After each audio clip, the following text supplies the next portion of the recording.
नमस्कार, मैं रवीश कुमार। चीन ने अमेरिका पर टैरिफ बढ़ाकर 125% कर दिया। ट्रंप ने चीन पर टैरिफ 145% कर दिया है। अब यह डरने वाली बात है या हंसने वाली बात है, लेकिन बात बात में कहने वालों की आज हम खबर लेने वाले हैं, जो कहते हैं कि मूर्खता की इस लड़ाई में फायदा भारत को होगा। कह दिया जा रहा है और मान भी लिया जा रहा है। वैसे अमेरिका में टैरिफ इसलिए चल रहा है क्योंकि उसे लगता है कि चीन ने अमेरिका के बाजार को कैप्चर कर लिया है और अमेरिका की फैक्ट्रियां बंद हो गई, सूख गई। क्या भारत में चीन का प्रभाव नहीं पड़ा? भारत में कभी चीन को लेकर प्रदर्शन हुआ करते थे, मगर अब कोई आवाज सुनाई नहीं देती। भारत में इन दिनों क्या चल रहा है? शरबत जिहाद की फर्जी और नफरती बहस पैदा की जा रही है।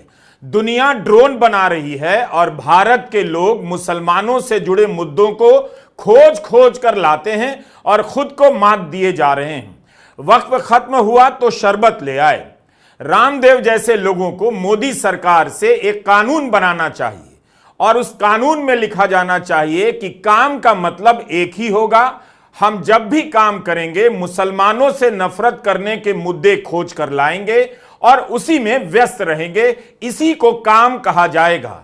दरअसल भारत को अब केवल विशालकाय गड्ढा खोदना चाहिए ताकि इस तरह की बहस पैदा करने वालों के लिए गिरने का एक बड़ा सा मैदान हमेशा उपलब्ध रहे। चीन के सामान को लेकर भारत में कोई प्रदर्शन नहीं, ना चीन को ललकारा जा रहा है, लेकिन भारत के एक शानदार उत्पाद को लेकर शरबत जिहाद जैसी फर्जी बहस पैदा की जा रही है। भारत का गोदी मीडिया इस व्यापार युद्ध को कितना महत्व दे रहा है, उससे पता चल जाता है कि वह आपकी आर्थिक हालत को कितना महत्व देता है। चीन अमेरिका को ललकार रहा है और भारत में चीन को लेकर बहस तक नहीं। भारत और चीन के बीच इस समय कोई सीधी विमान सेवा नहीं, 2020 से नहीं है, जबकि भारत और चीन का व्यापार 2015 से 2022 के बीच 90% से अधिक बढ़ गया।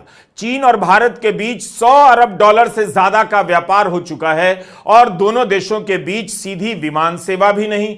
ऐसी खबर छपी है कि 5 साल बाद अब विमान सेवा बहाल करने पर दोनों देशों के बीच बात होगी। यह बता रहा है कि भारत और चीन के बीच का रिश्ता कितना विचित्र है। इससे ना दुश्मनी समझ आती है, ना दोस्ती का पता चलता है।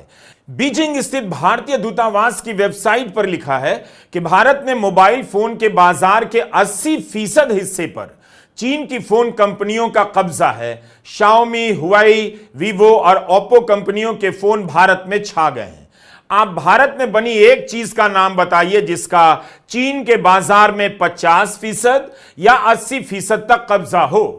इस सवाल से आपको स्किल इंडिया से लेकर मेक इन इंडिया जैसे तमाम नारों का खोखलापन दिख जाएगा। हालत यह है कि मोबाइल छोड़कर अब मखाना बोर्ड बनाकर जनता के बीच नई उम्मीद परोसी जा रही है कि दुनिया का बाजार मखाना को लेकर भारत का इंतजार कर रहा है। चीन और भारत के बीच अविश्वास के कई मोड़ हैं, सीमा पर तनाव भी है, लेकिन इसी देश के राष्ट्रपति को झूला झुलाया गया और व्यापार के मामले में अब हम झूलते जा रहे हैं। जब भारत चीन से अपना व्यापार घाटा कम नहीं कर सका, एक ऐसा उत्पाद नहीं बना सका जो दुनिया के बाजार में और चीन के बाजार में चीनी उत्पादों को टक्कर दे सके, तो भारत सरकार और उसके लिए माहौल बनाने वाले विद्वानों को ठीक से बताना चाहिए कि ट्रंप और चीन की टक्कर में भारत का फायदा कैसे हो जाएगा। भारत में अक्सर कई लोग मानते हैं कि चीन एक बंद देश है। दरअसल ये वो लोग हैं जो कुछ भी मान सकते हैं। नोटबंदी जब मान लिया तो चीन एक बंद देश है, उसे मानने में इन्हें दिक्कत क्यों होगी? आपके स्क्रीन पर 2 नंबर बड़े बड़े अक्षरों में लिखे गए हैं। 2019 में चीन में 14.5 करोड़ पर्यटक दुनिया भर से घूमने पहुंचे और इसी साल दुनिया भर से 1 करोड़ 10 लाख पर्यटक ही भारत घूमने आए। भारत के पर्यटन मंत्रालय ने आंकड़ा दिया है कि जनवरी से अक्टूबर 2024 के बीच करीब 77 लाख पर्यटक ही भारत घूमने आए। अभी भी कोविड के पहले 2019 के आंकड़ों से यह 10% कम है। वैसे तो कुंभ में दावा कर दिया गया है कि 54-55 करोड़ लोग कुंभ आए, लेकिन यूपी की जीएसटी के आंकड़े इस तरह के दावों की पुष्टि नहीं करते और 55 करोड़ की गिनती कैसे कर ली गई, इस पर भी विवाद है। भारत में सांस्कृतिक और ऐतिहासिक इमारतों, धरोहरों की कोई कमी नहीं, लेकिन कभी हम कब्र खोदने लग जाते हैं तो कभी ताजमहल को लेकर ही चुनौती देने लग जाते हैं। भारत चीन से मोबाइल फोन के मामले में प्रतिस्पर्धा नहीं कर सकता, जबकि भारत में मोबाइल का कितना बड़ा बाजार है, तो कम से कम पर्यटन के मामले में चीन को टक्कर तो दे सकता था। चीन के लोग दूसरे देशों की सैर करने के मामले में भारत से बहुत आगे हैं। चीनी पर्यटक एशिया में ही ज्यादा घूमते हैं, लेकिन भारत कम आते हैं। बीजिंग स्थित भारतीय दूतावास की वेबसाइट पर लिखा है कि 2019 में करीब 17 करोड़ चीनी यात्री दुनिया की सैर करने गए। भारत आए केवल 3.5 लाख से भी कम। क्यों? भारत में तो बौद्ध धर्म से जुड़े अनगिनत स्थल हैं। इसके अलावा भी भारत की अपनी शानदार विरासत है, इमारतें हैं। तो चीन के यात्री भारत आना पसंद क्यों नहीं करते? जबकि चीन के यात्री ज्यादातर एशिया के देशों में ही जाते हैं। श्रीलंका और मालदीव उनकी पहली पसंद है। इसका तो यही मतलब है कि बुद्ध सर्किट बौद्ध धर्म की मूल विरासत होने के बाद भी भारत चीन के पर्यटकों को आकर्षित नहीं कर सका।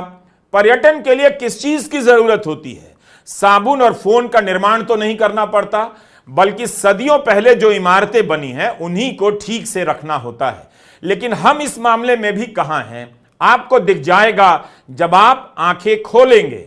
इन्होंने जिस तलखी से चीन पर निशाना साधा है, वैसी तलखी से तो प्रधानमंत्री मोदी गलवान से लेकर पूर्वी लद्दाख के तनाव के दौरान चीन पर निशाना नहीं साध पाए। पीयूष गोयल ने कहा है कि चीन ने अनुचित व्यापार प्रथाओं का फायदा उठाया और दुनिया के देशों ने 3 दशक तक इस बात को नजरअंदाज किया।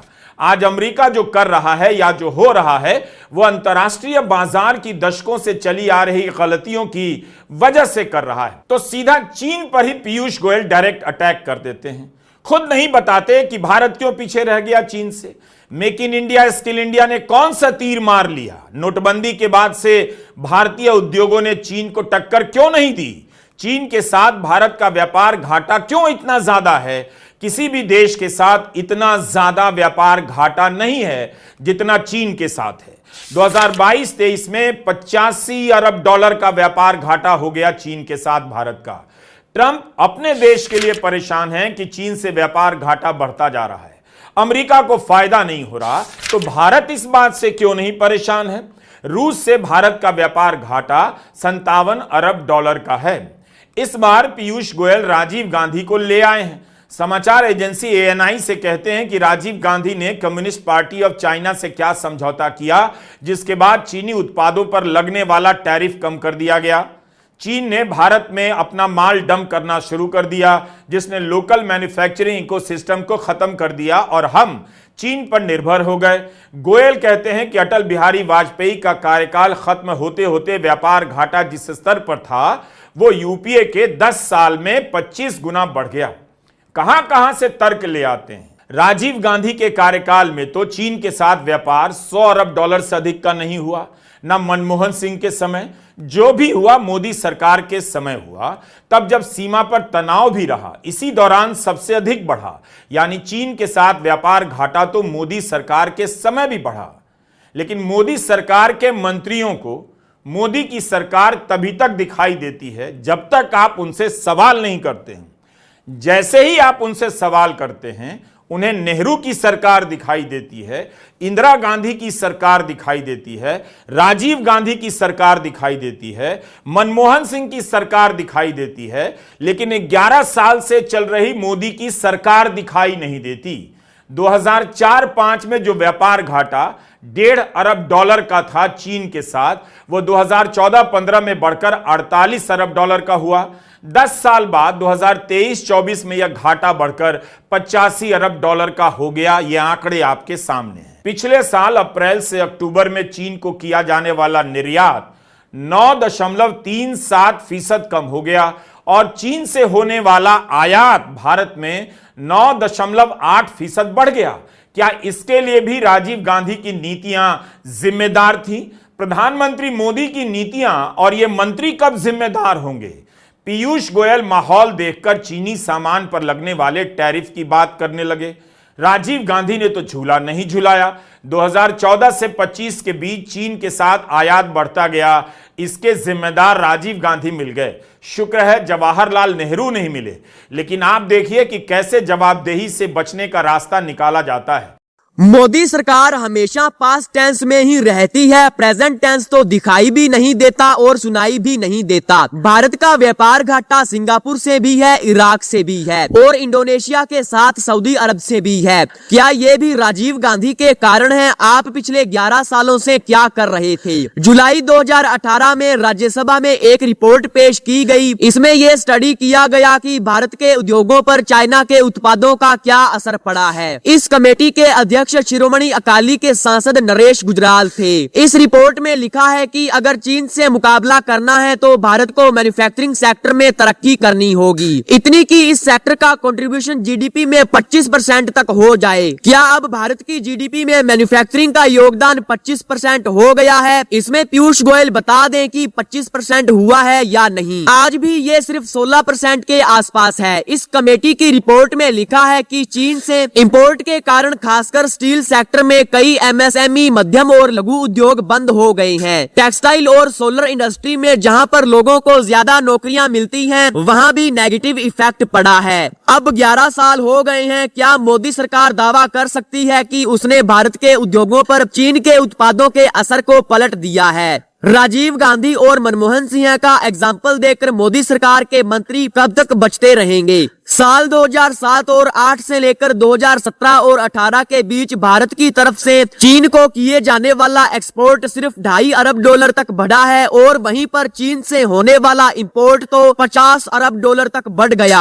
आप भारत और चीन के बीच आंकड़ों को कैसे भी देखिए, भारत की मेक इन इंडिया और स्किल इंडिया से लेकर तमाम पॉलिसीज की नाकामी आपको दिख जाएगी और इसमें नाम लिया जा रहा है राजीव गांधी का। भारत चीन के सामानों पर एंटी डंपिंग ड्यूटी लगाता है, लेकिन हमारी संसद की समिति कहती है कि भारत के इस मामले में जो नियम है वो काफी कमजोर हैं। इस समिति की रिपोर्ट में लिखा है कि इसके कारण भारत के व्यापार को बहुत नुकसान पहुंचता है और नौकरियां चली जाती हैं। कमेटी ने कहा था कि इस तरह से सामान इंपोर्ट करने वालों पर भी कानूनी कार्रवाई करनी चाहिए। चीन का सामान सस्ता है और भारत का कानून कमजोर है और सीमाओं पर आवाजाही बहुत आसान है, इसी वजह से डंपिंग काफी बढ़ गई है। व्यापार उपचार महानिदेशालय डीजीटीआर को सतर्क रहना चाहिए। प्रभावित पक्ष जब तक डीजीएडी के पास पहुंचते हैं तब तक उनका नुकसान हो चुका होता है। चीन के सामान की अंडर इनवॉइसिंग भी होती है, यानी कम पैसों का बिल बनाया जाता है ताकि प्राइस को इंपोर्ट करने वाले पर ट्रांसफर कर दिया जाए और एक्सपोर्ट करने वाले को कस्टम और एक्सपोर्ट ड्यूटी कम भरनी पड़े। डोनाल्ड ट्रंप को लगा कि चीन से नुकसान हो रहा है। ये बात ट्रंप ने अपने पहले टेन्योर में भी कही थी और दूसरे टेन्योर में भी। और पीयूष गोयल अब क्यों बोल रहे हैं? अगर बोल रहे हैं तो फिर अपने काम का ब्यौरा क्यों नहीं देते कि हमने क्या काम किया है? अगर समिति के सुझाव पर अमल किया गया तब भी फिर चीन से इंपोर्ट बढ़ता क्यों जा रहा है और व्यापार घाटा कम क्यों नहीं हो रहा? ये तो संसद की समिति ने ही कहा है कि बिजनेस के नाम पर हम चीन को अपने मार्केट का एक्सेस दे रहे हैं, जो कि हमारे भारत की मैन्युफैक्चरिंग को तबाह कर रहा है। और वहीं दूसरी तरफ चीन खुद बड़ी चालाकी से अपने मार्केट को हमसे बचा करके रखे हुए है। कमेटी ने लिखा है कि भारतीय मानक ब्यूरो BIS को भी चीन की तरह काम करना चाहिए। जाहिर है कि ये कमेटी मोदी सरकार के टेन्योर के बारे में ही कह रही है और मोदी सरकार के वाणिज्य मंत्री पीयूष गोयल राजीव गांधी और मनमोहन सिंह का जिक्र कर रहे हैं। दरअसल मंत्री जी को पता है कि गोदी मीडिया रिपोर्ट तो पढ़ेगी नहीं और अगर विपक्ष के लोग पढ़ लेंगे तो रिपोर्ट कहीं छपेगी भी नहीं, देश की जनता को पता चलेगा ही नहीं। वहीं पर स्मार्ट सिटी मिशन 2015 में लॉन्च हुआ था। इसके 3 साल बाद 2018 में संसद की समिति इस कार्यक्रम को लेकर कमेंट करती है। इस वीडियो में दिख रही साइकिल पर हमारा कोई कमेंट नहीं है, क्योंकि हमें नहीं पता कि ये साइकिल भारत में ही मैन्युफैक्चर की गई है या फिर चीन से इंपोर्ट की गई है।